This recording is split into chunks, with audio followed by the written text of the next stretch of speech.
Bapak Ibu yang terkasih dan Tuhan Yesus, hari yang masih di luar dipersilakan masuk. Kita mulai ibadah kita pada malam hari ini. Berdoa menanti Bapak, kami mengucap syukur Tuhan buat malam hari ini ya Bapak. Kami boleh kembali bersekutu memuji menyembah di rumah-Mu yang kudus Bapak. Terima kasih Tuhan, terima kasih buat kesehatan yang sudah Tuhan berikan buat setiap kami ya Bapak. Kami percaya Tuhan Kau berikan perlindungan bagi setiap anak-anak Tuhan. Ini kami Tuhan, kami yang rindu, kami menyenangkan hati-Mu Tuhan. Dalam pujian, penyembahan, dan pengagungan kami hanya untuk Kau Tuhan. Terima kasih Tuhan, terima kasih Bapak. Bapak kami yang ada pada malam hari ini Tuhan, kami percaya Tuhan Kau melawat setiap kami, Kau selidiki setiap hati kami pribadi lepas pribadi ya Bapak. Biar hanya nama-Mu saja yang dipermuliakan ya Bapak. Jadi kami serahkan ibadah kami pada malam hari ini dalam tangan-Mu Tuhan. Biar Tuhan yang berencana Tuhan. Kami serahkan ibadah kami Tuhan. Di dalam nama Tuhan Yesus, haleluya, amin.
menyembah Engkau Tuhan.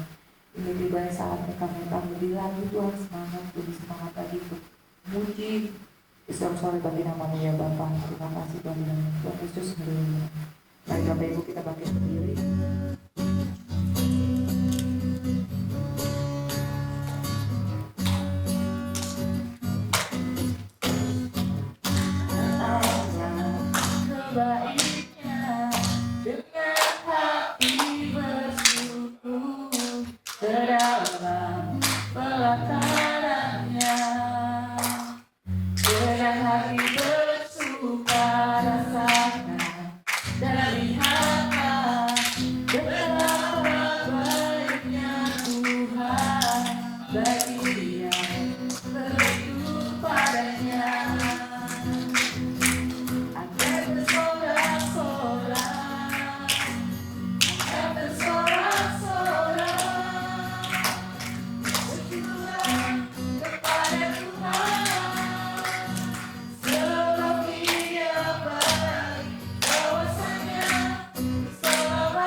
Saksian dan saudara-saudara kami ya Bapak. Terima kasih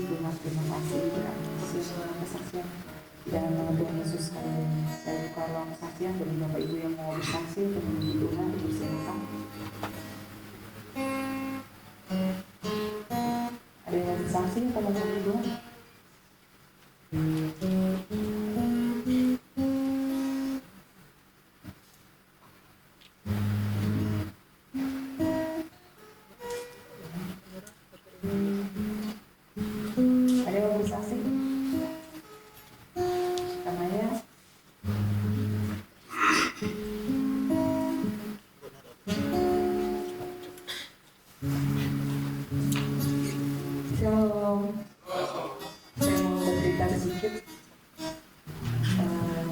Hal kecil, jadi kita mau bersyukur untuk hal kecil. Jadi ini anak saya udah berangkat kemarin Jumat pulang ke Denpasar. Ya. Maaf hari Rabu Ibu, Bapak saya nggak bisa datang karena ya kami punya sedikit waktu ya bisa untuk family time ya. Jadi anak saya Aima, Pak, yuk kita keluar yuk. Kami jalan-jalan, nggak usah disebutin ya. Karena kan juga bertemu dengan teman-teman kita yang sepelayanan, jadi udah bukan rahasia lagi.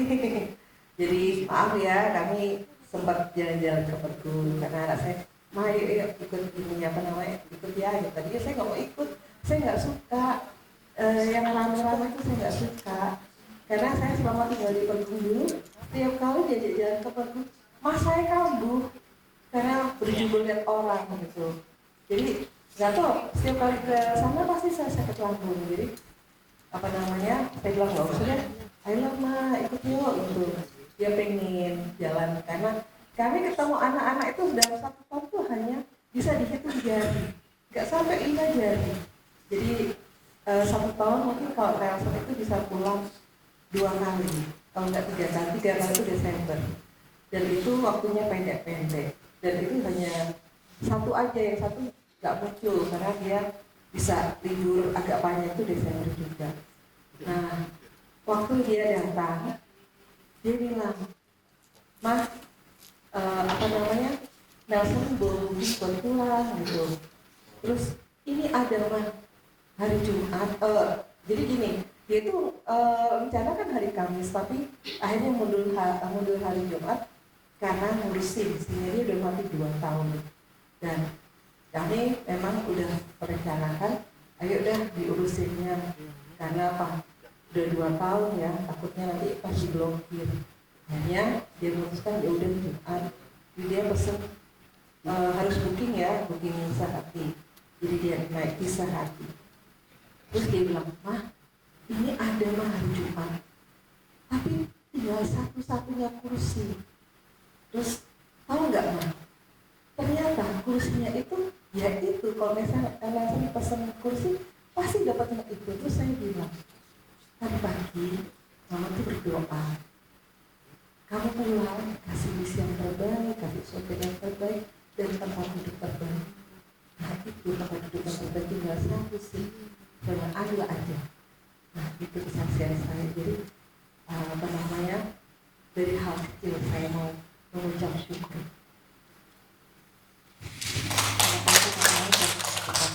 Sudah kesaksi.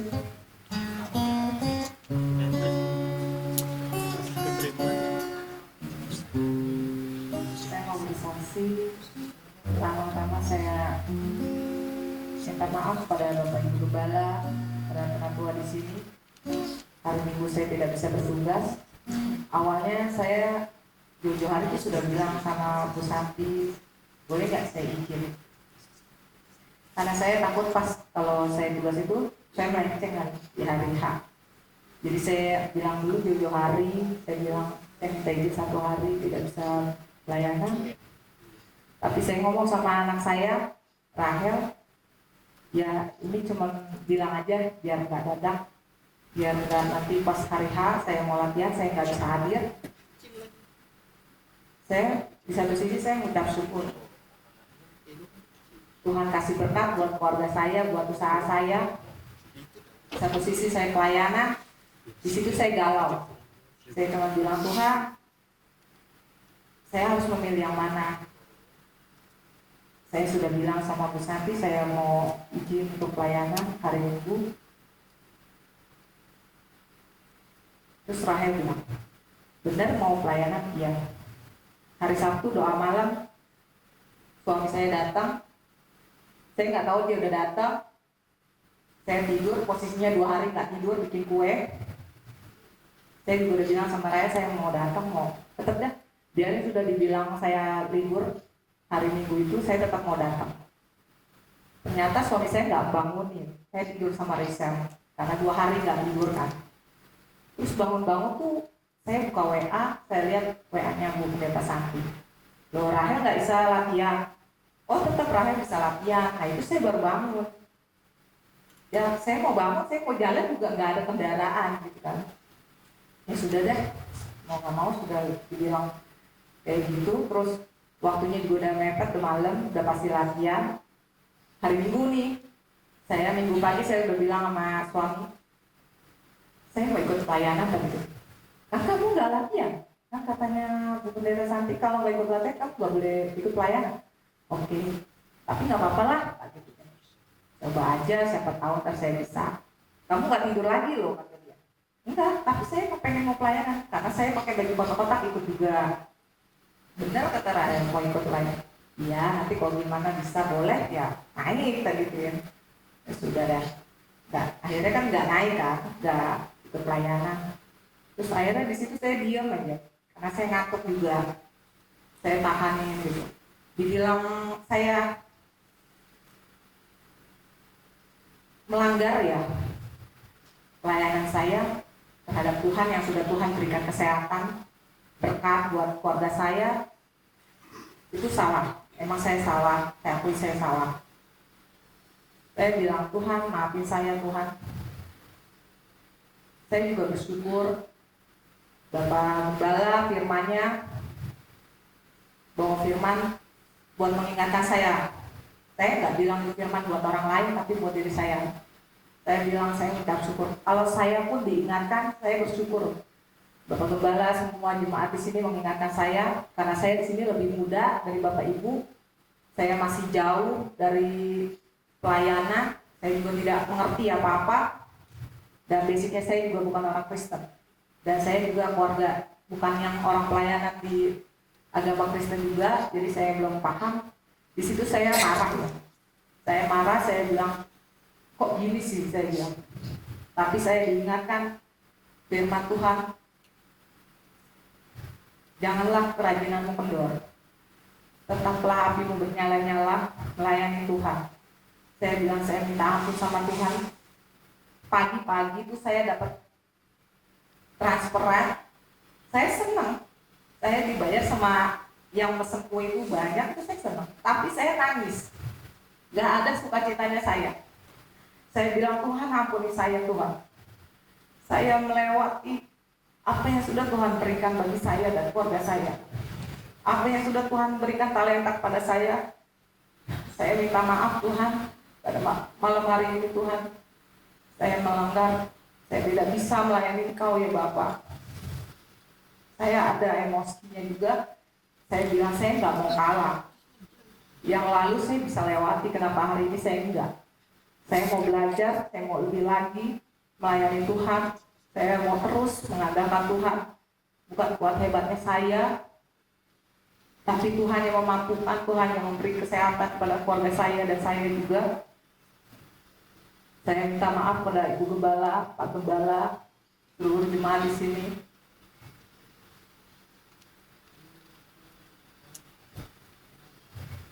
Terutama sama Tuhan.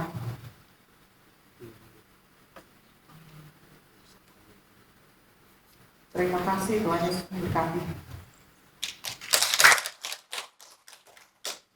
Masih ada lagi yang mau bersaksi? Kalau tidak ada, mari kita siapkan nanti kita akan berdoa firman Tuhan.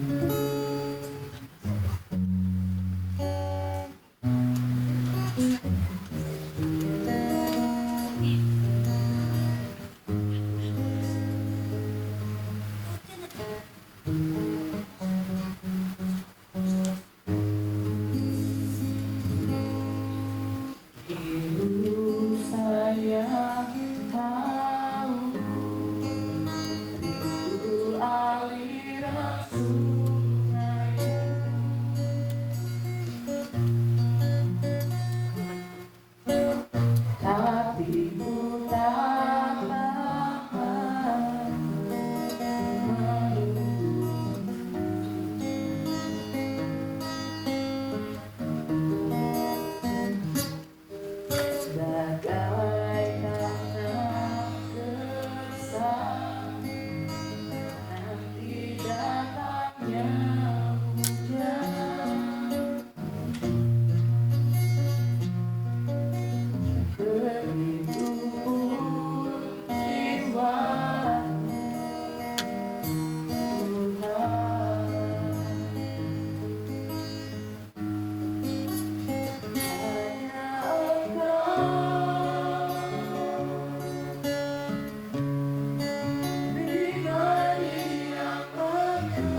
Bapa kami sebagai anak Yesus, terima kasih Tuhan.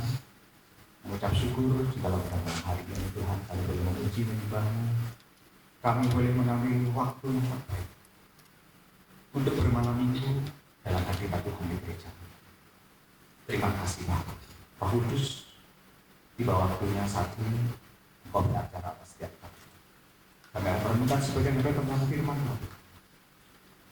Urapi setiap kami tempat ini baik yang menyampaikan maupun yang mendengar, supaya setiap kami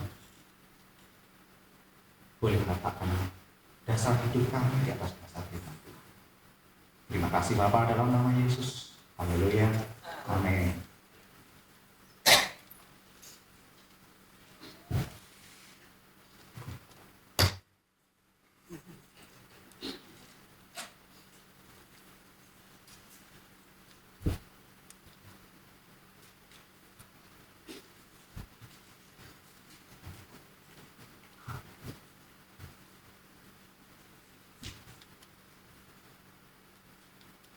Shalom, selamat malam.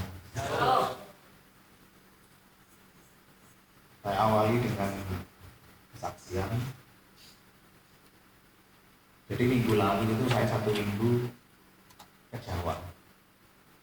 Setelah 1 tahun tidak berani nyebrang. Semenjak KMP dulu Pratama tenggelam ya, tepatnya bulan Juni tahun 2025, pas 1 tahun yang lalu. Jadi sejak itu nggak berani nyebrang sama sekali. Ada urusan apapun, ya orang-orang saya yang ada di Jawa yang saya suruh nyebrang ke Bali. Namun karena ada berbagai urusan dan sekalian anak-anak sudah kangen banget katanya kepingin liburan di Jawa. Jadinya minggu lalu itu saya memutuskan memberanikan diri nyebrang. Tekad-tekatan. Rencananya itu Senin pagi, setelah ibadah minggu, Senin pagi mau berangkat. Karena saya selain pagi, bahkan sebelum KMP Tunu Pratama tenggelam, emang saya tidak berani nyebrang kalau tidak pagi. Karena kalau pagi itu belum ada angin, ombaknya masih tenang, kayak nyebrang danau. Apalagi sudah ada kejadian Tunu Pratama mengejar pagi. Tapi karena Bu Hendra minta ibadah FA-nya maju ke Senin malam, tidak jadi Senin pagi berangkat, tunda ibadah dulu. Baru Selasa pagi akhirnya berangkat. Jadi kita ada urusan lama tidak lihat rumah di Jember, kemudian ngantar anak-anak juga main ke Surabaya, ke Malang, ke mana itu Batu, Cangar, sama apa itu yang tempatnya orang bunuh diri, lupa. Jembatan apa itu? Jembatan Cangar ya. Terus ke Terawas juga. Kemudian lanjut ke Madura, ke Pamekasan, ada urusan bisnis. Pamekasan itu jaraknya 120 kilo dari jembatan Suramadu. Jadi pada hari Sabtu kemarin, di jam yang sama seperti sekarang ini, Jumat malamnya pada jam 8 itu saya masih posisi di Pamekasan. Pamekasan sampai ke Pelabuhan Banyuwangi itu jaraknya 500 kilo. 500 kilo. Dan istri saya, kalau tidak salah tugas sharing firman ya, Sabtunya itu. Jadi Jumat malam jam segini saya masih di Pamekasan 500 kilo dari sini. Kemudian istri saya Sabtunya ada sharing firman. Dan minggunya, dan latihan musik karena minggunya jadi WL. Nah, istri saya sempat ngomong ke saya, gak apa-apa Pak, kalau nggak nyampe juga minta ganti aja. Nah, saya bilang, gak apa-apa sih, nggak dosa minta ganti. Tapi yang buat jadwal loh kamu, yang bikin janji sama Tuhan loh kamu. Masa kecuali kamu tinggal di bawah otoritas orang lain, artinya sebagai karyawan ada bosnya, sebagai PNS ada atasannya, kamu tidak salah. Masalahnya kamu nggak tinggal di bawah otoritas pejabat atau otoritas bos. Kamu yang mengatur-ngatur sendiri waktu kamu. Masa kamu sudah bikin janji sama Tuhan, enak aja batalkan janji, kasihkan orang lain aja Tuhan. Jadi roh saya tidak bisa menerima gitu. Jadi saya Jumat malam jam 8 itu langsung bertekad, pokoknya pagi harus bisa nyebrang di Kilimantan 500 kilo. Akhirnya sekalipun jalan dengan kecepatan tinggi, sampai di Asan Bagus itu aja sudah siang, sudah sekitar jam 9. Dan angin mulai kencang, jadi daun-daun kering itu nyebrang di jalan aspal. Mulai saya waduh, saya bilang sama istri, ini dah resikonya kalau kesiangan, pasti nanti ombaknya besar. Sampai di pelabuhan Ketapang udah jam setengah 10, Bapak Gembala sampai menghubungi saya tentang layar pembicara. Saya bilang saya masih di Banyuwangi, nah itu lagi nyebrang. Itu bahkan masih di parkiran kapal itu jembatan tempat mobil nyebrang itu pindah sana pindah ini. Lebih parah lagi. Namanya iblis itu menakut-nakuti. Di sebelah kapal yang saya tumpangi itu parkir KMP Tunu Pratama. Nah ini kok benar-benar horor ini nakut-nakuti. Tapi saya utang janji sama Tuhan udah di jadwal kok. Kita yang bikin jadwalnya, kita bikin janji sama Tuhan, kita sendiri yang mengingkari. Sedangkan kita kalau janji sama Tuhan aja, janji sama sesama manusia aja, saya sempat bilang sama Pak Dom, saya janji sama Pak Dom aja. Ada orang-orang lain minta ketemu di jam yang sama, pasti saya tolak. Ya enggak enak lah, saya sudah janji sama Pak Dom. Apalagi janji sama Tuhan. Pikiran saya itu seperti itu. Jadi ya udahlah, apapun resikonya.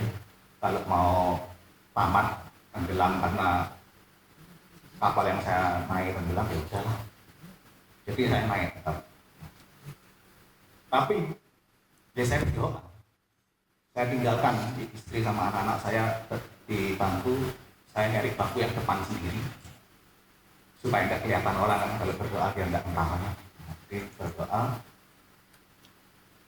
berdoanya bukannya berharap ini lautnya nggak bergelombang, tapi Tuhan, aku mengejar komitmen kepadamu. Jadi jadilah sesuai kehendak. Mau ombaknya besar, mau apa, yang penting engkau tahu tujuanku adalah kepada Tuhan. Selesai berdoa, saya melek mata, saya lihat, kok bendera-bendera kan perahu itu, kapal-kapal itu kan ada bendera merah putih. Kok loyo semua, sudah diam semua. Singkat cerita, saya nyebrang tuh dengan hati tenang karena tidak ada ombak, anginnya juga berhenti. Bukankah Tuhan ajaib? Itu kalau kita meletakkan hidup kita di atas dasar firman Tuhan. Tuhan terus bekerja di dalam segala hal untuk mendatangkan kebaikan bagi umatnya. Seperti khotbahnya Pak Gideon kemarin ya. Kita harus meletakkan hidup kita, pelayanan kita, gereja kita di atas dasar firman Tuhan. Bukan di atas dasar suka tidak suka, cocok tidak cocok, atau siapa yang memberi banyak kepada Pak Jim, siapa yang dekat hubungannya sama Pak Jim, bukan seperti itu. Di atas dasar firman Tuhan. Itu juga berisiko tinggi karena apa? Saya juga dengar ada selentingan mengatakan, Pak Jim sama Bu Santi ini kok terlalu ngatur-ngatur gereja. Tidak masalah, tapi saya mau jelaskan di sini. Sebetulnya yang ngatur gereja itu adalah firman Tuhan, bukan manusia. Seandainya yang menegur memakai firman Tuhan itu Pak Tarjo pun, ya toh saya harus ikut. Karena bukan Pak Tarjo yang ngatur, firman Tuhan. Umpamanya yang menegur ini tidak benar menurut saya, soalnya firman Tuhan gini. Umpamanya Koci yang menyampaikan itu, Pak Jim kan firman Tuhannya gini, ini kok gini, ya juga harus saya ikuti. Karena bukan Pak Jim yang itu, firman Tuhan dia menjadi dasar atas gereja kita, atas pelayanan kita. Karena kebetulan saya, Bu Santi, Pak Dem menjadi pengajar, kayaknya kok ngatur-ngatur. Nah, sebetulnya bukan manusianya yang mengatur, enggak. Kecuali kita mengatur tidak ada dasar firman Tuhan. Itu ya. Tapi karena kebetulan mungkin saya yang banyak menyampaikan firman Tuhan, kesannya kayaknya kok wajib ngatur-ngatur. Nah, itu loh. Jadi cermati ya. Jadi kedepannya ini cermati. Kalau setiap saya ada usulan, ada pengajaran, ada apa, atas dasar firman Tuhan atau kedagingannya Pak Jim, itu cermati. Kalau memang salah, tegur aja, tidak usah sungkan-sungkan, tegur aja. Karena memang kita semua sedang bertumbuh menuju pada keserupaan seperti Tuhan Yesus. Jadi harus bertumbuh di atas dasar firman Tuhan. Kita buka ayatnya 1 Timotius 6 ayat 3-5.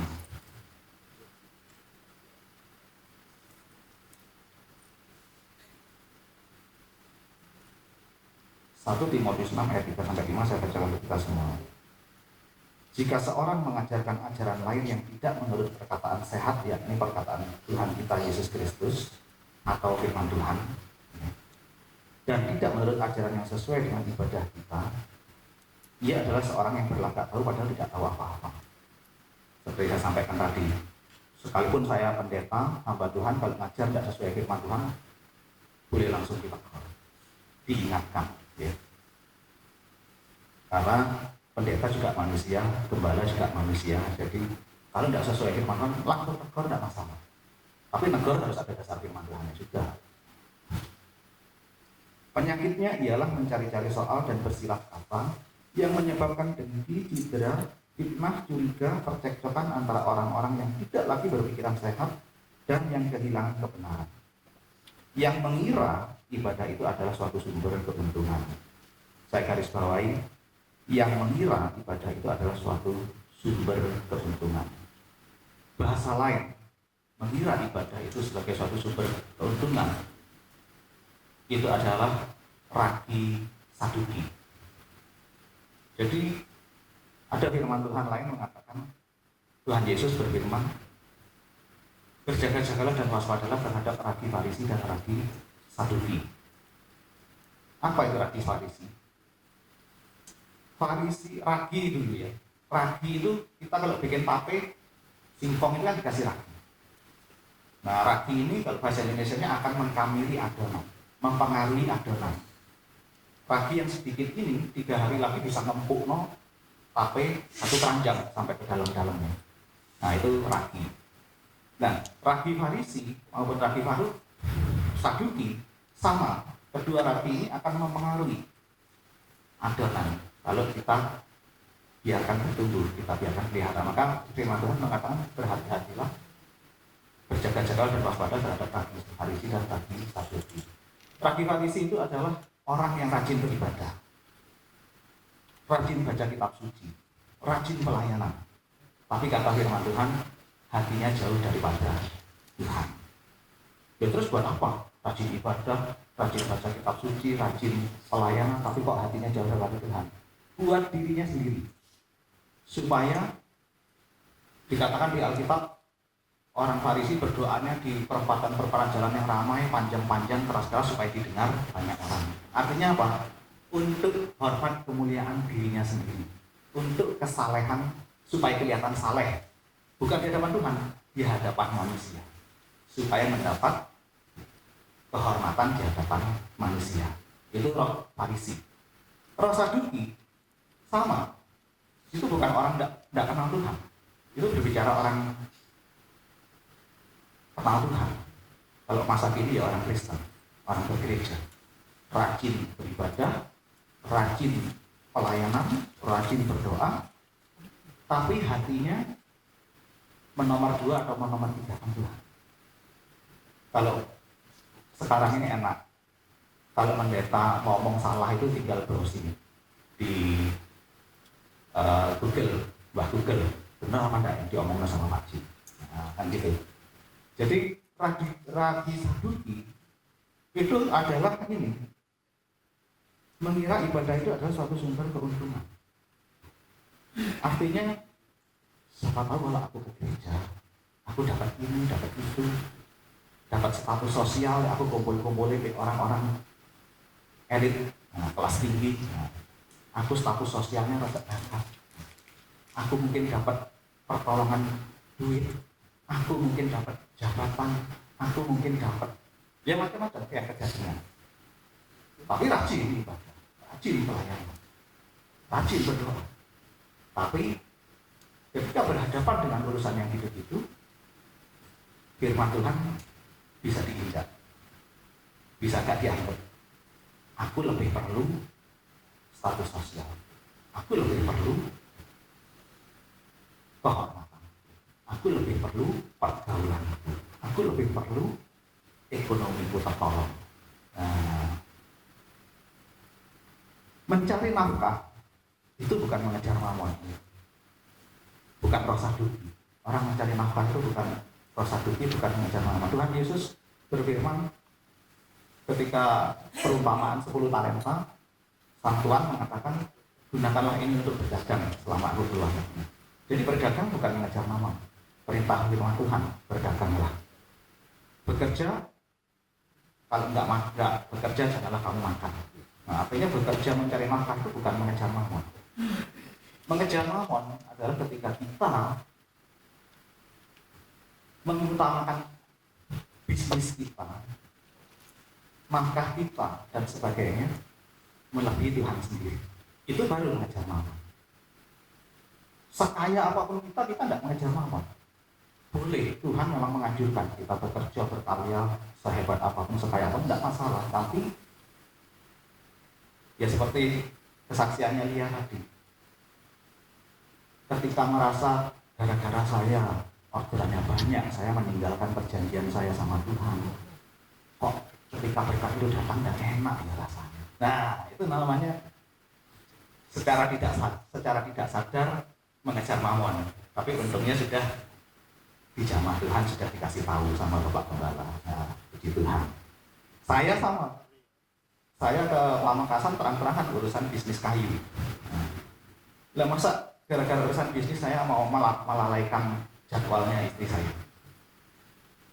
Berarti saya mengejar mamon kalau gitu. Nah, makanya saya mati-matian semalam suntuk tidak tidur sama sekali supaya bisa Sabtu pagi nyebrang, Sabtu sore bertugas. Nah itu.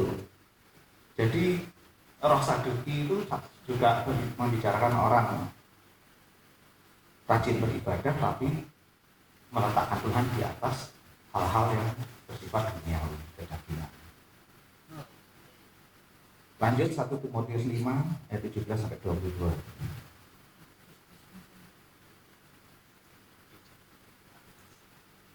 1 Timotius 5 ayat 17 sampai 22. Saya baca untuk kita semua. Penatua-penatua yang baik pimpinannya patut dihormati 2 kali lipat, terutama mereka yang dengan jerih payah berkhotbah dan mengajar. Bukankah kitab suci berkata, janganlah engkau memberangus mulut lembu yang sedang mengirik, dan lagi seorang pekerja patut mendapatkan upahnya. Janganlah engkau menerima tuduhan atas seorang penatua, kecuali kalau didukung 2 atau 3 orang saksi. Mereka yang berbuat dosa hendaklah kau tegur di depan semua orang, agar yang lain itu pun takut. Di hadapan Allah dan Kristus Yesus dan malaikat-malaikat pilihannya, kupesankan dengan sungguh-sungguh kepadamu, camkanlah petunjuk ini tanpa prasangka dan berdirilah dalam segala sesuatu tanpa memihak. Janganlah engkau terburu-buru menumpangkan tangan atas seseorang dan janganlah terbawa-bawa ke dalam dosa orang lain. Jagalah kemurnian dirimu. Amin. Kembali ke ayat 17. Penatua-penatua yang baik pimpinannya patut dihormati 2 kali lipat. Luar biasa ya, 2 kali lipat. Terutama mereka yang dengan jerih payah berkhotbah dan mengajar. Ayat ini saya menyampaikan produk tidak enak ya didengar. Pak Jim ini rupanya gila hormat ini. Mentang-mentang dia yang mengajar patut dihormati 2 kali lipat. Nah, ya kok disampaikan apa jangan? Kan tidak enak nyungkan ya. Tapi firman Tuhan mengatakan, beritakanlah di depan Tuhan, baik atau tidak baik keadaan, siap sedialah senantiasa. Jadi firman tetap harus disampaikan. Tapi supaya Bapak Ibu tidak curiga sama saya, nanti dikira saya minta dihormati 2 kali lipat, saya sampaikan. Memang saya kebetulan pengajar. Jadi jabat sebagai pendeta di sinode Betani itu ada aturan dari sinode untuk membayar iuran bulanan kepada sinode. Nilainya kecil, Rp25.000 per bulan. Karena nilainya kecil, ya gak dipikirin dong. Langsung aja bayar 1 tahun cuma 300.000 kan per orang, 2 orang. Saya sama istri cuma 600, gak ada apa-apa. Jadi 1 tahun saya bayar, 2 tahun saya bayar. Tahun ketiga kartu pendeta ini habis. masa apanya itu ya, kayak KTP, kayak SIM per 5 tahun. Nah, kartu pendeta ini kalau tidak salah per 3 tahun, Pak. Nah, habis. Sehingga sinode ini nagih iuran kependetaan itu. Sehubungan akan berakhirnya kartu pejabat sinode, maka diharapkan semua anggota pendeta membayar iurannya. Saya mau bayar, tiba-tiba itu Roh Kudus seperti ngajak diskusi saya. Lek kamu begitu pentingnya dengan jabatan pendeta itu, ya cepat bayar. Karena sinode mengancam, kalau tidak kamu bayar, ya otomatis kartu kependetaan tidak keluar, kamu tidak jadi pendeta lagi. Tapi kalau kamu tidak terlalu merasa perlu dengan jabatan pendeta, kamu cuma ingin melayani aku, sebelum kamu jadi pendeta, kamu juga melayani aku. Tanpa jadi pendeta, kamu tetap bisa melayani aku. Nah, selidiki hatimu. Murni tidak kamu melayani aku. Karena ada diskusi seperti itu, akhirnya saya jadi tidak sejahtera meneruskan bayar iuran pendeta itu. Tapi saya mau menyampaikan sama Pak Agung sungkan. Jadi saya bayar dulu sebagian, tapi sengaja tidak saya lunasi, kurang sedikit. Terus saya sampaikan kepada Bapak Gembala, Pak Gem, saya terus terang tidak sejahtera disuruh bayar iuran pendeta sama sinode. Jadi sengaja saya tidak selesaikan, kalau tidak salah kurang berapa bulan. Nah, ini sengaja kurang sedikit saya bayar, tapi sengaja tidak saya lunasi, saya kurangi sedikit. Tujuannya kalau memang tidak dikeluarkan kartu pendetanya, ya udah.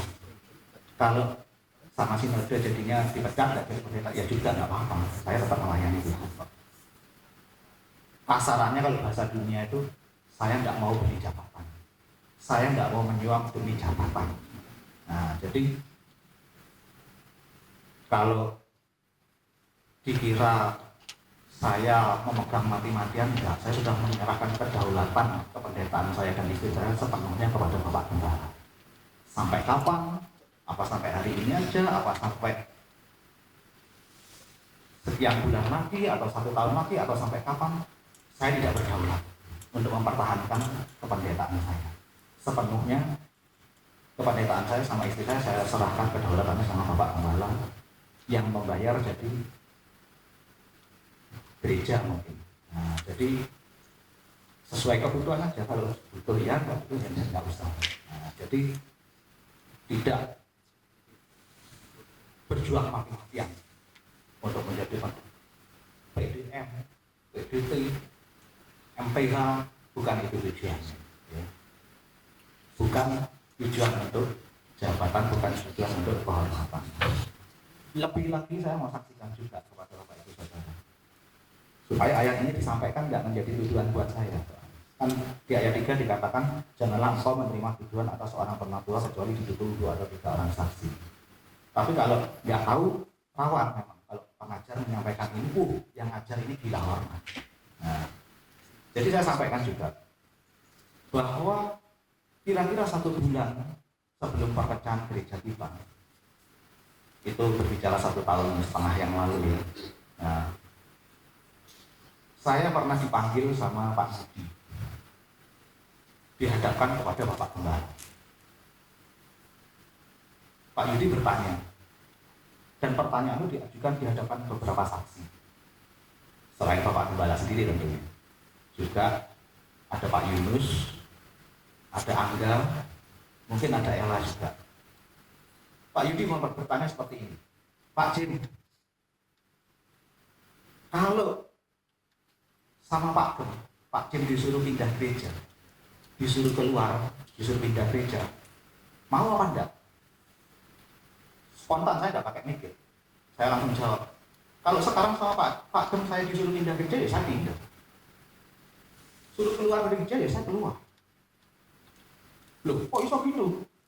Dia mungkin tidak nyangka sama jawaban saya. Loh, kok bisa gitu?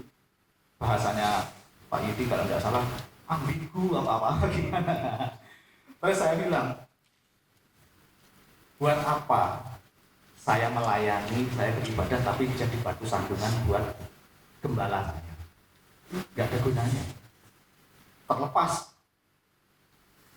saya manusia, gembala juga manusia, sama-sama bisa salah, artinya bisa jemaatnya yang salah, bisa gembalanya yang salah. Tetapi buat apa saya melayani terus berjemaat di gereja tapi jadi batu sandungan buat gembalanya? Gak ada gunanya. Jadi kapanpun Bapak Gembala bilang, Pak Cim, saya minta pindah gereja ya, jangan di sini lagi. Ya saya langsung berangkat.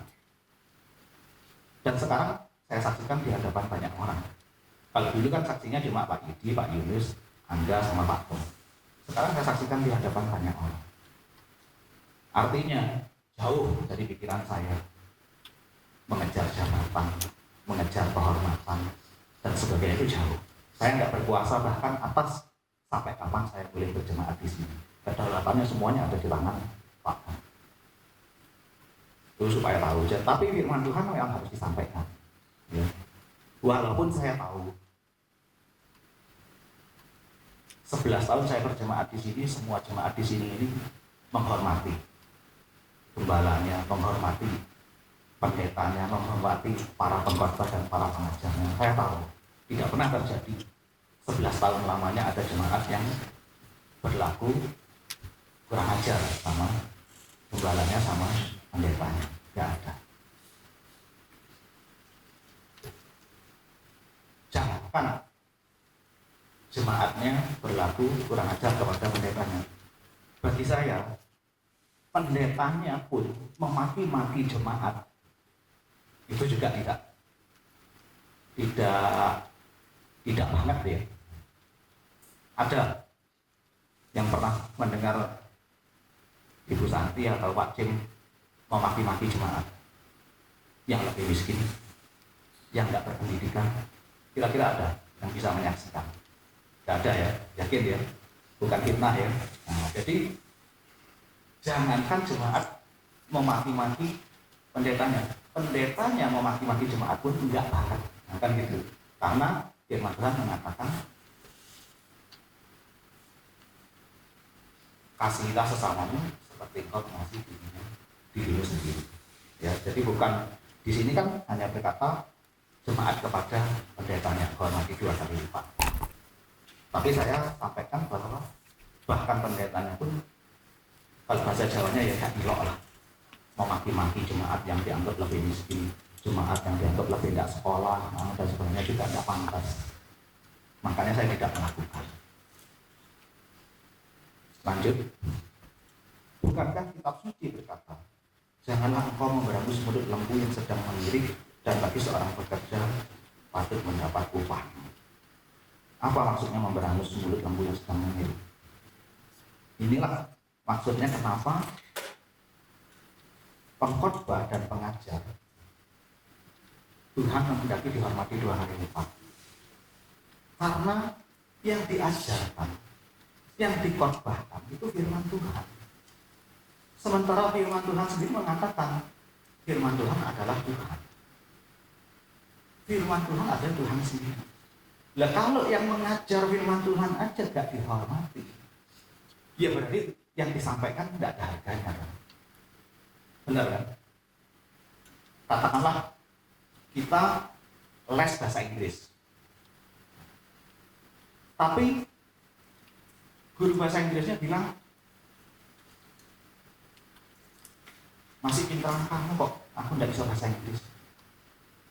Ya otomatis gimana mau les bahasa Inggris kalau kita tidak menghargai yang mengajar bilang saya tidak bisa bahasa Inggris. Nah, jadi kenapa firman Tuhan mengajarkan kepada kita untuk menghormati pengkhotbah dan pengajar 2 kali lipat? Itu bukan karena pengajar ini dihormati, tetapi wibawa firman Tuhan yang adalah Tuhan sendiri itu hanya bisa kalau pengajarnya dihormati. Tanpa seperti itu firman akan berlalu begitu saja, masuk ke pinggir, keluar ke pinggir, bahkan bisa ditentang, bisa diiyain.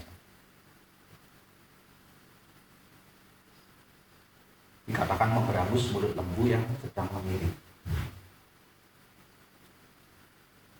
Janganlah engkau menerima tuduhan atas seorang penatua kecuali kalau didukung 2-3 orang saksi. Jadi di atas disuruh hormati 2 kali lipat, kemudian janganlah engkau menerima tuduhan atas seorang penatua kecuali kalau didukung 2-3 orang saksi. Mereka yang berbuat dosa, hendaklah kau tegur di depan semua orang, agar yang lainnya itu pun takut. Loh Pak, bukannya kalau ada jemaat berdosa suruh ditegur 4 mata firman Tuhan. Kalau menolak baru dihadapkan pada beberapa penatua. Kalau menolak lagi anggap dia bukan bagian daripada gereja itu. Nah itu beda. Dosa itu sama dosa yang dimaksud di ini adalah kaitannya sama menghormati pengajar dan pengkhotbah. Bukan dosa kedagingan yang lain. Yang seperti ini dikatakan mereka berbuat dosa hendaklah kau tegur di depan semua orang agar yang lainnya itu pun takut. Di hadapan Allah dan Kristus Yesus dan malaikat-malaikat pilihannya kupesankan dengan sungguh-sungguh kepadamu, camkanlah petunjuk ini tanpa prasangka dan bertindaklah dalam segala sesuatu tanpa memihak. Tanpa memihak itu sama seperti khotbahnya Pak Gideon, di atas dasar firman Tuhan. Ada dasar firman Tuhan, bukan tentang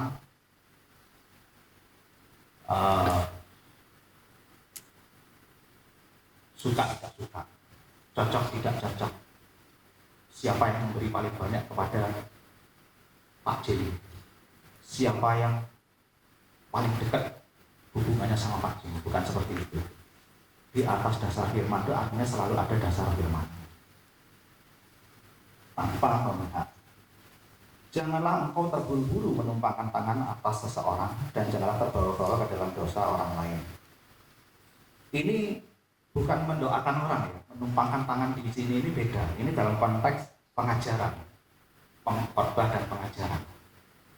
Jadi janganlah engkau terburu-buru menumpangkan tangan atas seseorang itu artinya jangan terburu-buru engkau mentahbiskan seseorang menjadi pelayan Tuhan, menjadi pejabat gereja, menjadi pelayan mimbar dan sebagainya. Ini maksudnya tumpang tangan di sini mentahbiskan. Dan janganlah terbawa-bawa ke dalam dosa orang lain. Jagalah kemurnian hatimu. Jadi di ayat terakhir dikatakan jangan terbawa-bawa ke dalam dosa orang lain. Saya tambahin, kecuali kita belum tahu. Nah, kalau kita belum tahu terbawa dosa orang lain, ya memang nggak tahu, ya nggak salah. Tapi kalau sudah tahu, firman Tuhan mengatakan janganlah terbawa-bawa ke dalam dosa orang lain. Perlu saya jelaskan lagi di sini. Tadi antara 4 mata dengan kok ditegur di depan umum. Nah, ada beda antara dosa kedagingan dengan dosa antikris, penentangan secara terang-terangan pada firman Tuhan. Itu ada beda. Kita mendengar firman kasih itu harus mengampuni 70 kali 7. Ya, artinya harus selalu ada pengampunan. Harus selalu ada pintu terbuka untuk pengampunan. Firman Tuhan lain mengatakan kasih itu menutupi kesalahan. Artinya jangan ingat-ingat kesalahan orang. Kasih menutupi kesalahan. Nah itu saya sampaikan, Tuhan Yesus itu adalah sang kasih itu sendiri. Kita kasih yang ada dalam diri kita nggak ada apa-apanya dibanding oleh Tuhan Yesus, karena Yesus itu adalah kasih itu sendiri. Namun Alkitab mengajarkan Tuhan Yesus tidak semuanya dicari, tidak semuanya diampuni, tidak semuanya dirangkul, tidak semua oleh sang kasih itu, rajanya kasih itu, ya, Prince of Shalom, itu tidak semua diampuni, tidak semua dirangkul, tidak semua dicari seperti domba yang hilang. Enggak semua. Siapa yang enggak dicari? Orang berdosa diampuni, dicari. Perempuan sudah dicari. Pemungut cukai dicari, diampuni. Siapa yang enggak diampuni? Siapa yang enggak dicari sama Tuhan Yesus? Kita lihat Matius 23 ayat 13.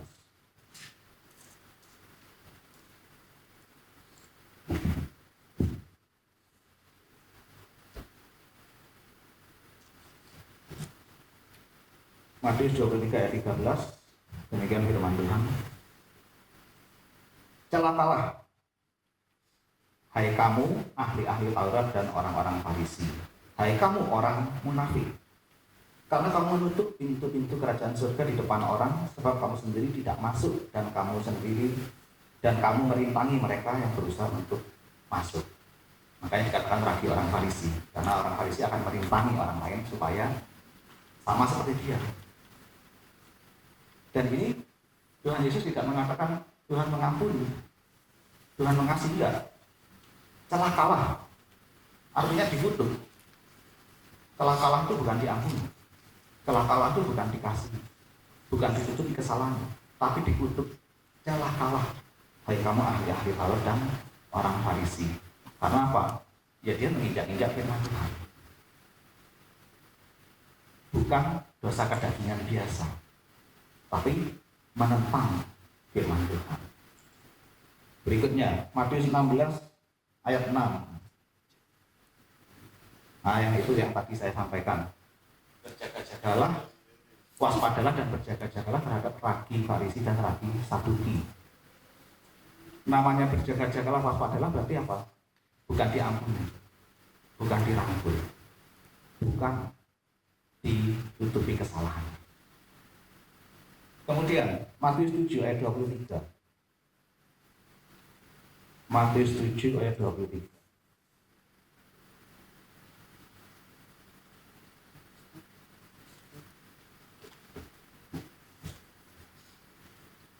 Saya bacakan Matius 7 ayat 23.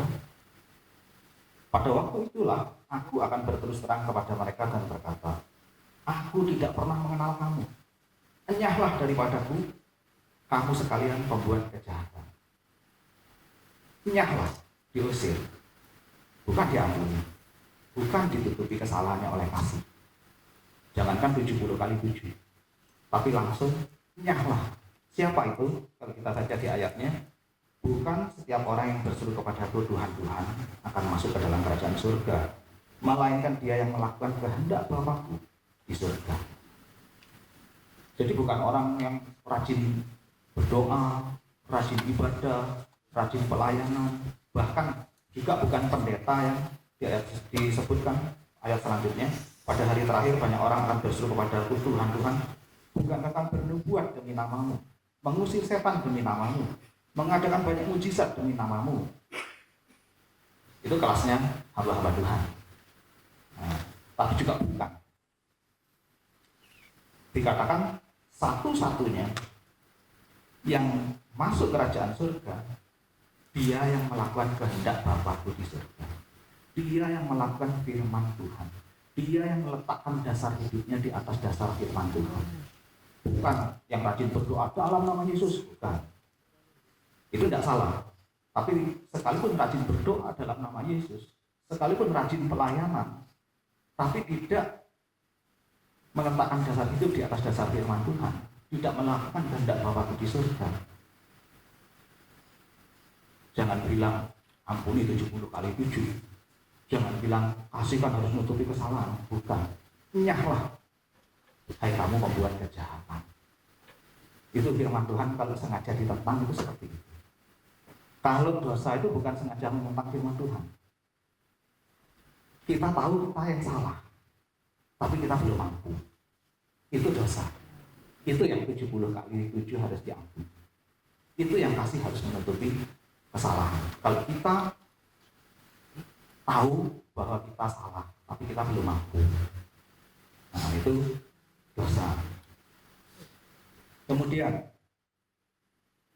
ayat 20, Matius 25 ayat 32. Tidak usah dibuka, saya bacakan aja.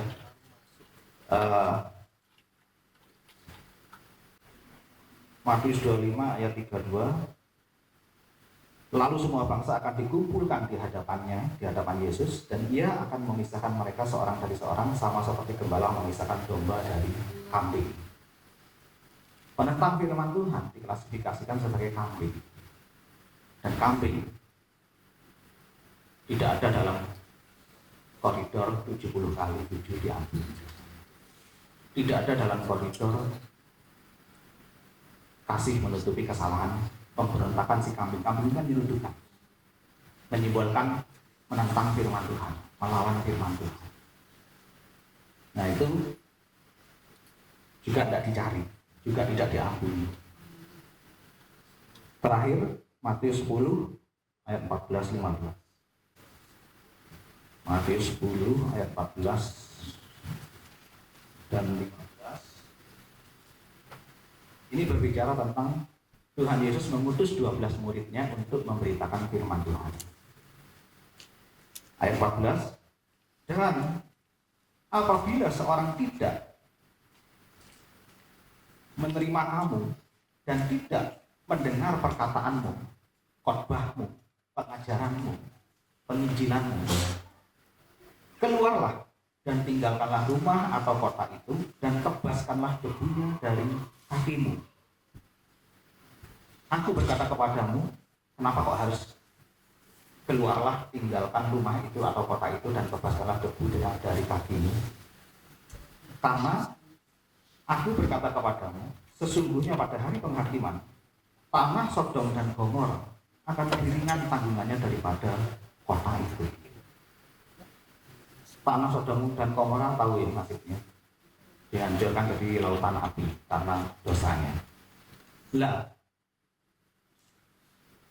orang yang tidak menerima dan mendengar perkataan firman Tuhan, pesan Tuhan Yesus kepada murid-muridnya adalah keluarlah dan tinggalkanlah rumah atau kota itu dan kebaskanlah debunya dari kakimu. Karena aku berkata kepadamu, sesungguhnya pada hari penghakiman yang seperti itu tanggungannya lebih berat daripada kota Sodom dan Gomora. Nah itu.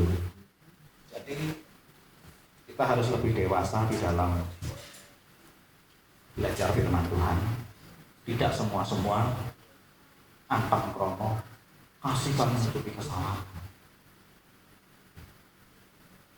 Kan mengampuni 70 kali 7. Ada beda. Ya. Mengampuni yang dengan sengaja menentang firman Tuhan tanpa pertobatan, dosanya justru ada pada murid Yesus. Jadi itu firman Tuhan yang perlu kita pahami bersama. Kenapa saya sampaikan walaupun itu riskan itu yang ini pasti dihormati 2 kali lipatnya lagi. Tapi perlu saya sampaikan malam hari ini karena saya berhutang janji kepada banyak teman-teman yang menanyakan sehubungan kebetulan hari ini juga Cinta hadir. Selamat datang. Saya sukacita menyambut. Kebetulan juga karena saya tidak yakin Cinta juga tahu akan pertanyaan-pertanyaan jemaat selama ini. Jadi 3 bulan yang lalu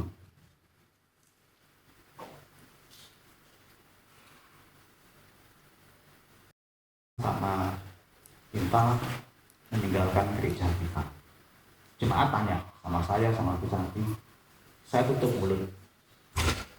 Tidak ada kan yang dengar saya cerita apapun. Nah, supaya Cinta juga tahu ya, saya tidak cerita apapun.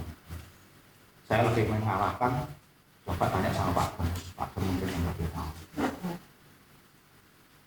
Tapi setelah hari-hari ini Cinta hadir lagi dan saya menyambut, saya merasa apa yang terjadi kronologinya itu harus jemaat berhak tahu juga. supaya nggak blunder, supaya nggak jadi gosip, fitnah dan sebagainya. Ya. Jadi pada tanggal 21-22 Maret, 3 bulan yang lalu, sekarang kan 20 Juni, 3 bulan yang lalu saya nggak hadir di gereja. Itu adalah hari Sabtu dan hari Minggu. Ini juga sekaligus saya jelaskan khususnya juga untuk Cinta, karena mohon maaf, mamanya tidak mau mendengar sama sekali penjelasan. Di telepon juga tidak diangkat, jadi tidak mau mendengar sama sekali penjelasan. Kesempatan saya menjelaskan saat ini. Jadi tanggal 22 Maret, tepatnya hari Sabtu dan Minggu 3 bulan yang lalu, saya izin sama Pak Gembala dan hadir ke gereja. Karena ada urusan di Tambak, di Karangasem, dan juga di Denpasar. Pulangnya dari itu,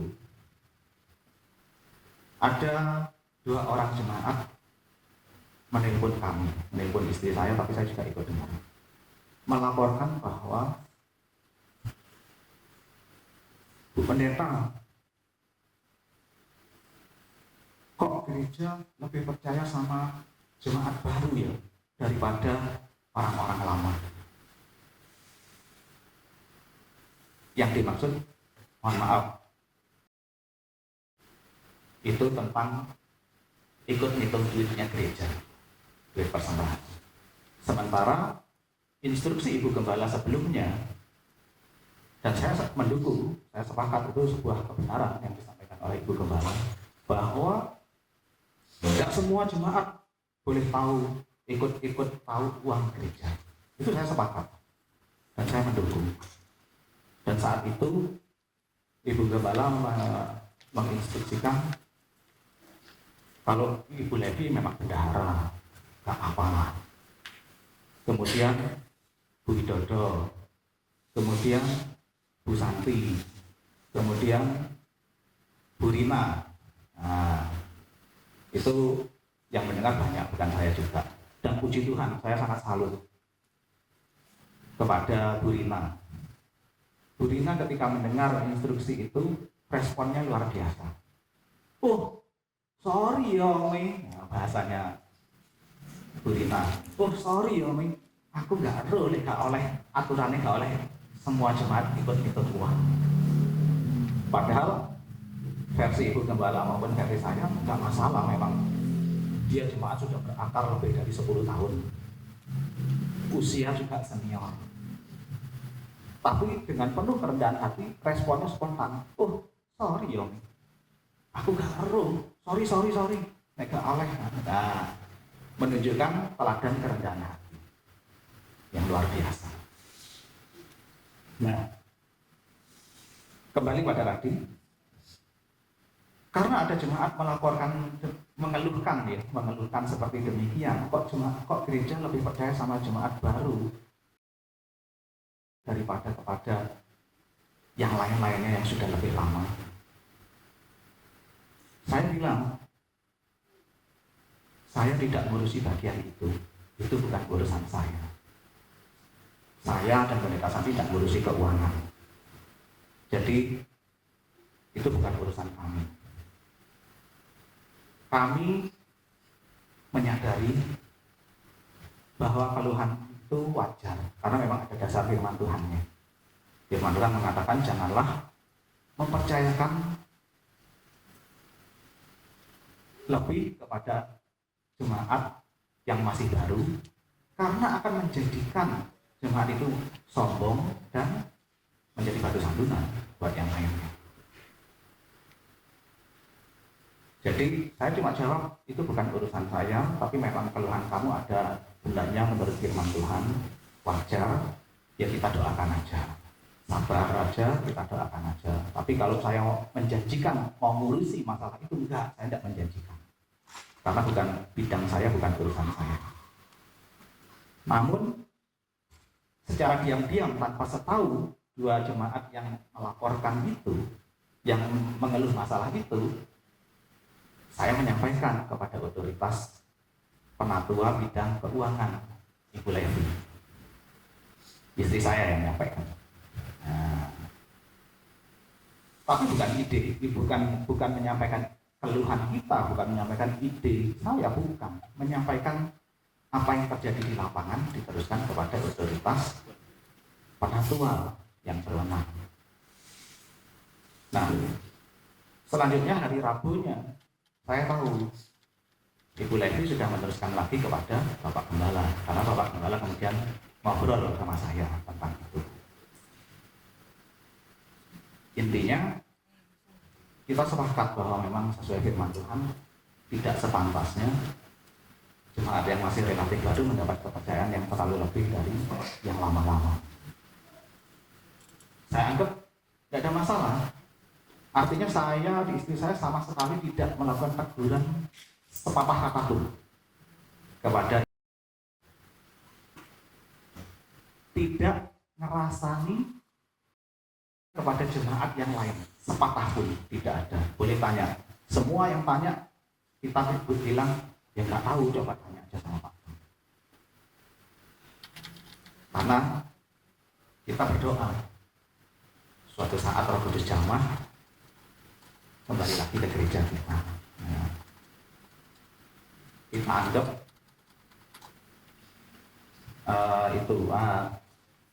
itu kan tentang keluhan. 10 hari kemudian setelah saya berbicara dengan Pak Gem dan sepakat bahwa memang sebaiknya lebih ketat lagi, tapi saya tidak bilang ya bukan harus ditegur, harus bukan, tapi lebih berhati-hati lagi supaya tidak terlalu mengundang perhatian kalau itu.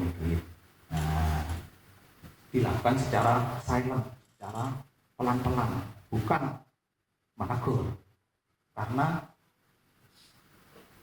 kalau dibilang salah, bukan salah kok itu. Nah, cuma menjadi batu sandungan aja dilihat sama yang lainnya.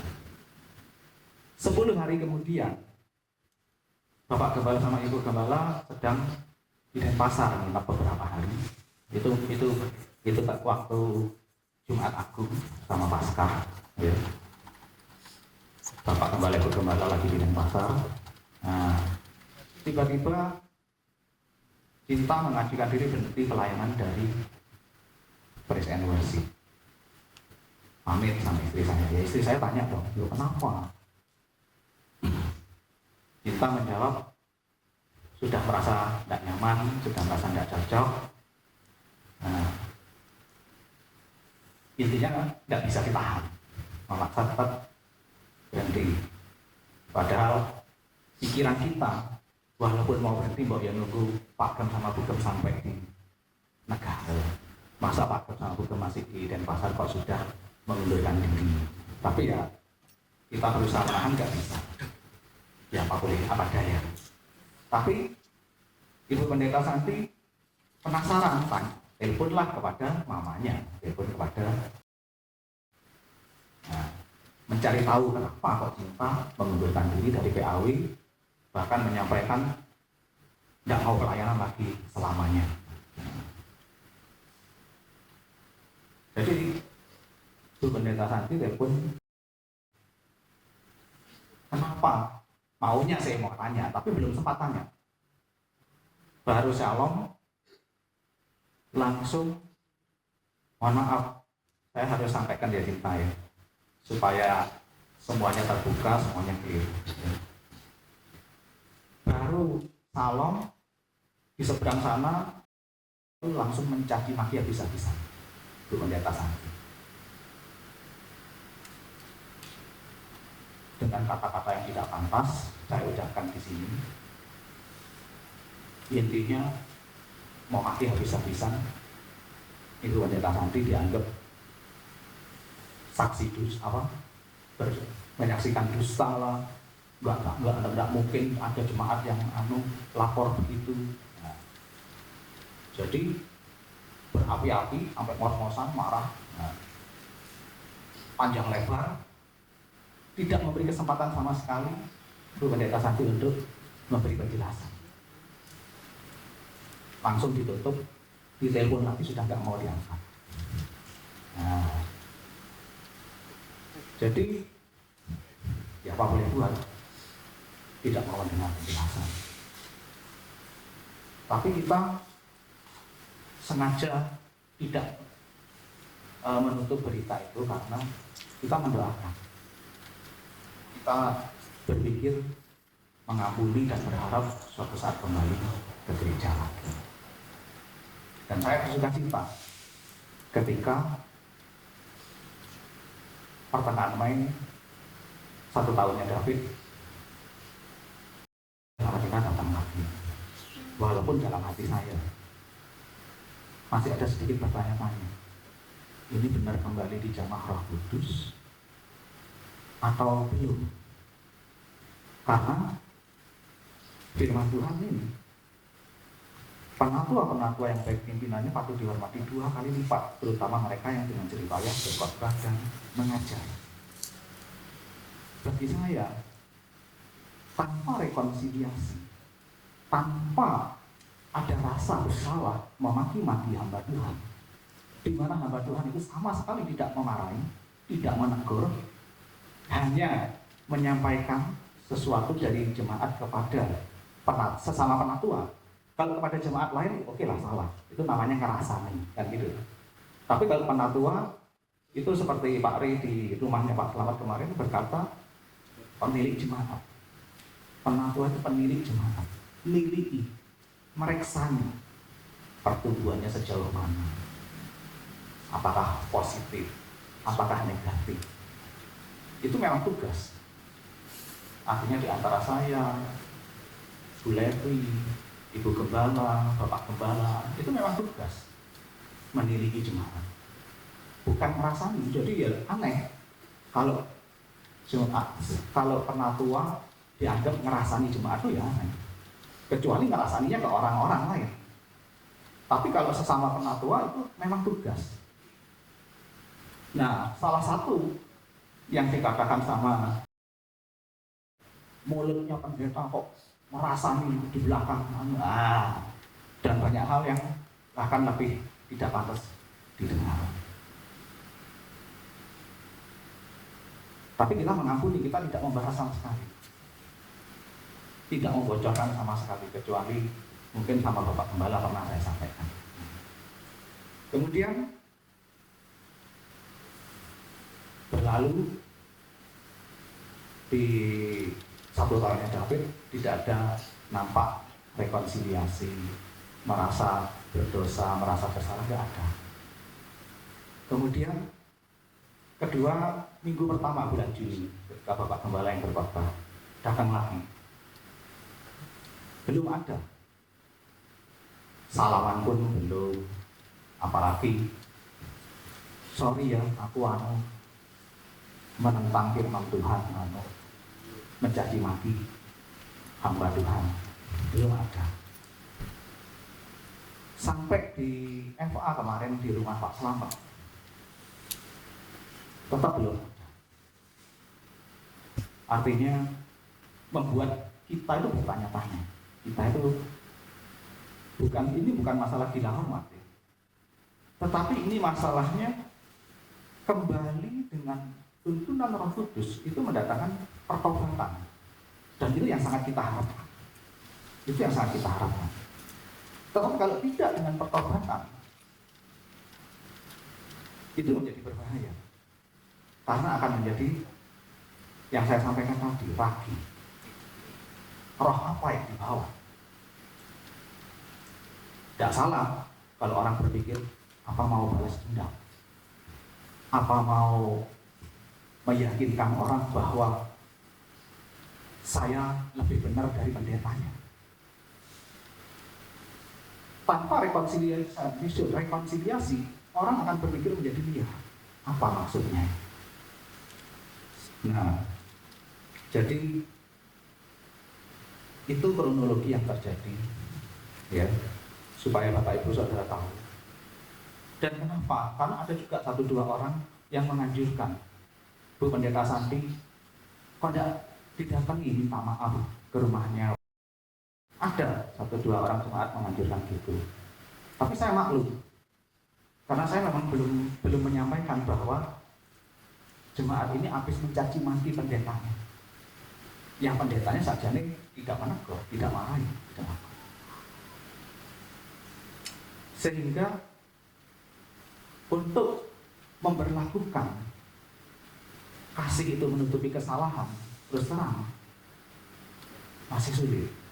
Untuk memperlakukan 70 kali 7 diampuni dosanya sulit, karena ini mengenai penentangan pada otoritas firman Tuhan.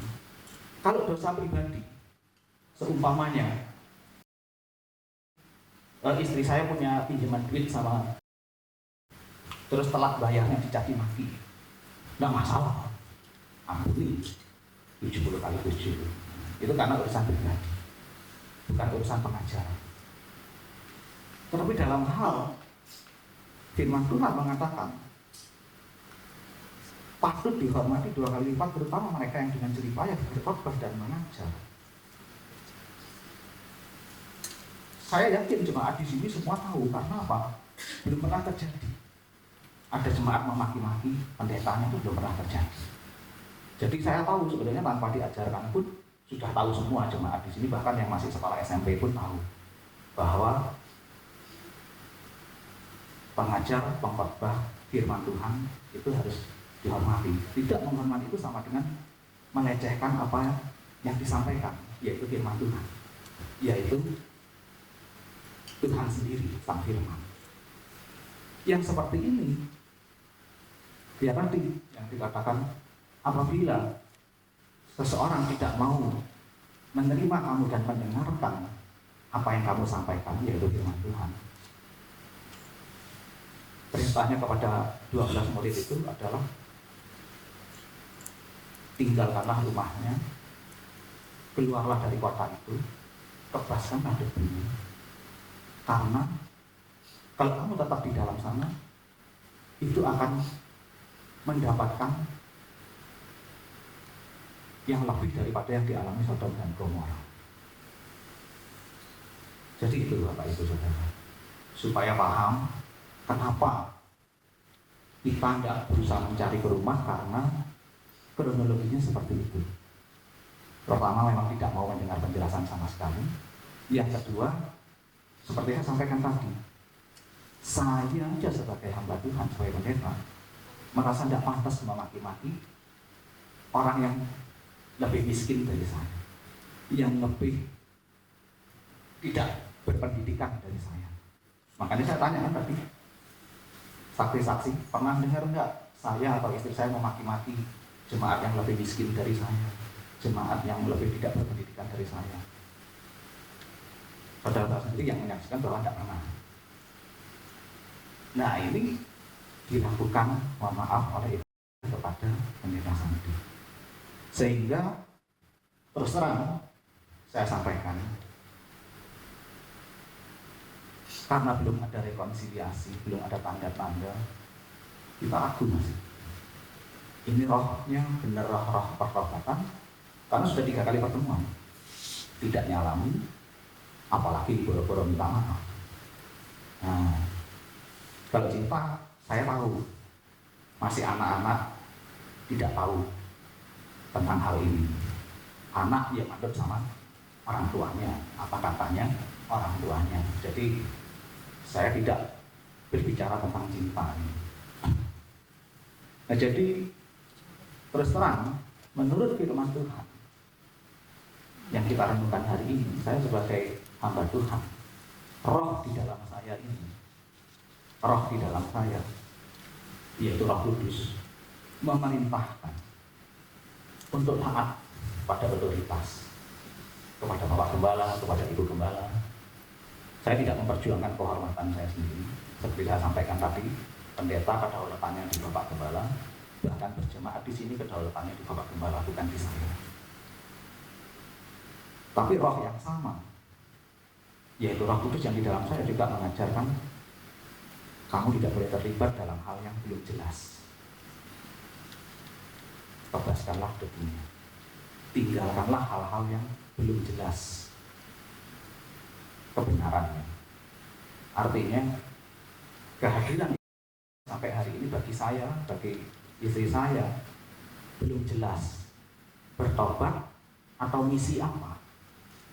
Tanpa rekonsiliasi itu belum ada kejelasan. Sehingga Kalau tanpa pertobatan, kemudian gereja memupuk, menyirami, tidak apa-apa, masih gak menghormati pengajarnya, gak menghormati pengkhotbahnya, biarin aja, tidak masalah. Mohon maaf, gereja macam apa? Tidak di atas dasar firman Tuhan. Maka roh saya juga berkata, kalau seperti itu, damai sejahtera di dalam melayani terus terang nggak ada. Artinya, mungkin kita tidak melibatkan diri dalam pelayanan selanjutnya. Itu yang bisa saya sampaikan supaya tidak terjadi blunder, tidak terjadi fitnah, tidak terjadi kesalahpahaman. Selanjutnya tentu saja segala sesuatunya ada di otoritas Bapak Gembala dan Ibu Gembala. Kita berdoa. Bapa yang kami sembah dalam nama Yesus, terima kasih Tuhan buat perenungan firman Tuhan malam hari ini. Kami bangga Tuhan jika bisa meletakkan dasar firman Tuhan bagi gereja, membangun gereja di atas dasar firman Tuhan, apapun risikonya Tuhan. Sebab kami untuk itu kami hidup, memenuhi panggilan-Mu Tuhan, untuk membangun hidup kami di atas dasar firman Tuhan, membangun pelayanan kami di atas dasar firman Tuhan, membangun gereja di atas dasar firman Tuhan, memperhatikan setiap firman Tuhan atas setiap kami. Hamba-Mu terbatas dalam kemampuan untuk menyampaikan. Biarlah Roh Kudus yang terus berkarya atas setiap kami, membimbing setiap kami, memberkati setiap kami. Dalam nama Yesus, haleluya. Amin.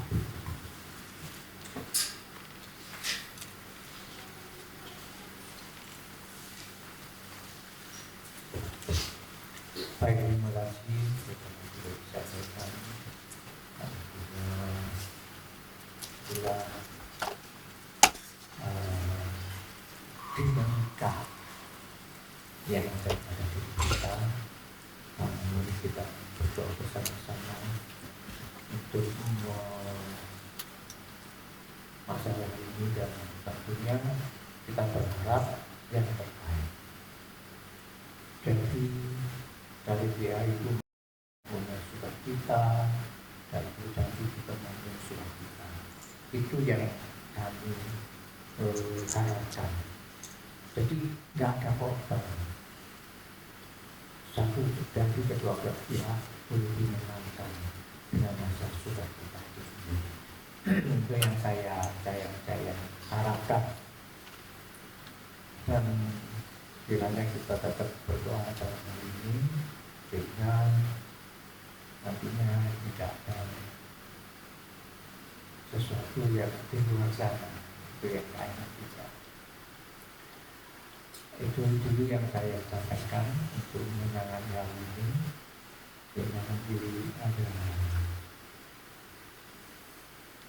ada keputusannya saling memberikan sukacita itu. Dan saya katakan tadi di waktu 1 tahun yang lalu, ketika pada saat hari Minggu itu kan sebelumnya sudah saya bel pagi, amputasi aja. Dia tanyakan lagi lebih jelas lagi, amputasi waktu itu gimana? Ya saya silakan dari gereja lain, saya itu kan.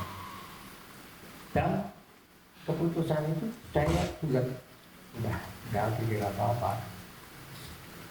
Dan nanti saya tidak mencari bolo seperti dia. Kalau dia kan juga, kalau itu sini kalau apalagi dari bolo, saya nggak dari bolo, bahkan Pak Cip pun nggak saya ajak untuk mendukung saya, enggak. Bahkan pada saat itu juga itu ditanyakan, kalau umpamanya Cip disuruh dari gereja lain gimana? Mau nggak? Mau. Berarti itu dia dalaman. Oke, waktu itu dalam hal ini kamu berbeda pandangannya sama saya ya. sampai saat ini saya tidak pernah mencari validasi seseorang untuk mendukung saya. Ya, pada yang lain juga, sehingga semuanya itu kalau memang dia merasa tetap di gereja PKN ini, dia dengan sukacita kami terima, kami begitu juga teman-teman yang lain masih di dalam gereja ini. Nah, tentunya saya juga enggak mengatakan saya yang benar enggak. Tapi benar enggaknya itu Tuhanlah yang menentukan, biarlah Tuhan yang menilai, bahkan menghakimi pun juga kami sanggup menerimanya. Kalau kami dianggap bersalah, tapi tentunya kita tetap mengorbankan, katakanlah mengorbankan saudara-saudara kita yang kita kasihi, yang tidak menurut kebenaran Tuhan saja, sehingga kita semua ada di tempat ini karena merasa apa ya, yang merasa benar, jadi tidak menuruti ambisi kepentingan pribadi, ambisi kekuasaan, ya, sehingga memang tidak ya, nggak tanya-tanya atau belanja bahan untuk genteng, besok mau kerja utangnya mana ini, saya juga nggak tahu seperti itu. Saya tegaskan tidak bisa, sehingga terjadilah satu tahun yang lalu ya, dengan segala kebesaran jiwa saya kasih SK semua ketika orang yang penting, dan yang lain itu ya petundang, tapi kita juga mengerti hal itu. Itu aja yang boleh saya tambahkan nanti ceritanya Pak Jim. Dan yang jelas juga saya nggak mencari validasi seseorang untuk mendukung saya. Bahkan bagus yang dulunya waktu David nggak ada itu cuma mengebuk-gebuk dia, nyutirin ini, pokoknya simpatik lah. Setelah 1 hari yang nginep di panti, besoknya kelihatan sekali dia kayaknya aduh itu protes saya. Saya juga nggak pernah ngomong ini enggak. Saya nggak menceritakan apa-apa sama dia. Itu keputusan. Dia tahu sendiri. Dia tahu dan mengerti sendiri kejadiannya. Jadi itu. Padahal dulu bagus ya, militan juga saya. Tapi ya nggak masalah. Atau juga dia nggak ada di sini. Baik, ada pokok doa yang harus didoakan. Kita singkat. Saya akan berdoa berjamaah dan kita pengertian juga. Baik, mari kita masuk berdoa. Bapa, di dalam nama Tuhan Yesus Kristus, kami bersyukur pada saat malam hari ini Tuhan. Kami dulu memuji memuliakan nama-Mu, mendengar kebenaran firman Tuhan, sehingga kami boleh mengerti apa yang Kau mau hidup ke dalam kehidupan kami. Tuhan Yesus, kami berdoa untuk pelaksanaan ibadah raya besok yang akan disampaikan kebenaran firman Tuhan oleh Pastor Michael. Tuhan, kami berdoa buat beliau untuk penyampaian firman Tuhan, sehingga firman Tuhan disampaikan jatuh di tanah yang subur dan menjadikan berkat buat kami semua jemaat di sini. Terima kasih Bapak. Kami juga berdoa buat gereja yang ada di Kabupaten Jemberana, Kau berkati menurut kehendak-Mu ya Bapak. Kami percaya Kau mengetahui gereja mana yang layak Engkau sebut sebagai rumah-Mu. Terima kasih Bapak. Kami juga berdoa buat misionari yang bertugas di pelosok-pelosok hingga kebenaran firman Tuhan boleh disampaikan. Terima kasih Bapak. Kami juga berdoa untuk cuaca yang akan kami lalui besok, jikalau cuaca yang bagus, sehingga segala acara ibadah raya besok boleh lancar. Berkati para petugas, WL, senior, pemain musik, kolektor, aser, semuanya Kau handle, Kau cover, sehingga terjadi satu pesta rohani untuk memuliakan nama. Terima kasih Bapak. Kami berdoa buat sinode Gereja Betani, Kau berkati sinode kami ya Bapak, sehingga kami boleh bernaung atas sinode kami ini dengan aman. Terima kasih Bapak. Kami juga mengucap syukur firman Tuhan tadi sudah disampaikan dengan hamba-Mu.